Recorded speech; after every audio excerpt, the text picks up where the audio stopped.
Traffic সিগন্যালে মাননীয় প্রধানমন্ত্রী signal মেনে চলেন। রাস্তায় একটু ময়লা থাকলে নিজের হাত দিয়ে তুলেন, এবং কোনো সিকিউরিটি নেই, কিছু নাই, সব কিছু দিয়ে গাড়ির মধ্যে ফ্ল্যাগ নেই, একদম সাধারণ মানুষের মতো প্রধানমন্ত্রী চলছেন।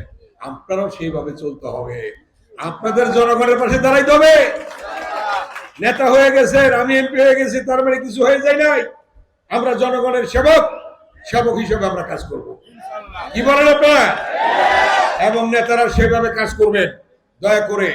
আরেকটা জিনিস দেখেন, আজকে মাননীয় প্রধানমন্ত্রী ঘোষণা করেছেন প্রত্যেকটি ইউনিয়নে একটা করে সরকারি ভাবে উন্নয়নের জন্য মাঠ থাকবে।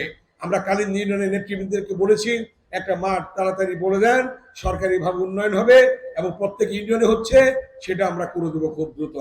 এবং আপনাদের প্রতি আমার যে অনুরোধটা থাকবে, মাননীয় প্রধানমন্ত্রী জনাব তারেক রহমান আজকে ছাত্রছাত্রীদের কি করতেছেন, লন্ডনের আদলে প্রাইমারি স্কুলে ছাত্রছাত্রীদের জন্য একটি ব্যাগ, ড্রেস, স্কুল ছাত্রছাত্রীদের ড্রেস, একটু ছাত্রছাত্রীদের ড্রেস, তারপরে ছাত্রছাত্রীদের জন্য একটা ব্যাগ, জুতা, মধ্যাহ্নভোজ, দুপুরে খাবার, লন্ডনে যেটা আমি দেখেছি এবং মাননীয় প্রধানমন্ত্রী লন্ডনে যেটা দেখেছেন, সেটাই কিন্তু বাংলাদেশে আজকে শুরু করে দিয়েছেন।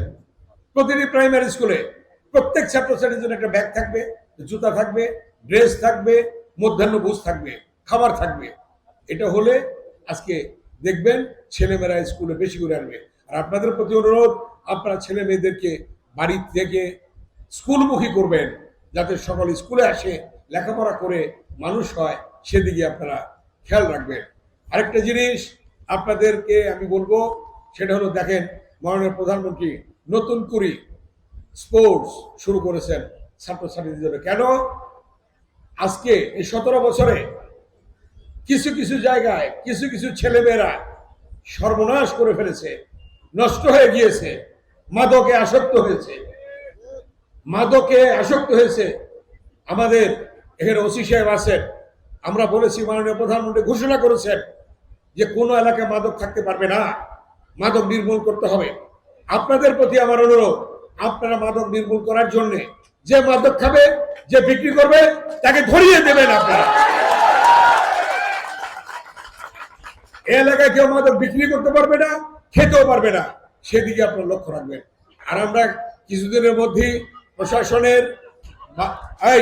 প্রশাসনের নির্দেশনা অনুযায়ী আমরা কমিউনিটি পুলিশ নিয়োগ করা হবে, এবং সেখানে প্রত্যেক ইউনিয়নে কমিউনিটি পুলিশ থাকবে, তারা গোপনে সমস্ত সংবাদ দিয়ে দিবে, এবং ইউনিয়নে থাকবে, ওয়ার্ডে থাকবে, এভাবে আমরা থানায় থাকবে, কমিউনিটি পুলিশ হবে।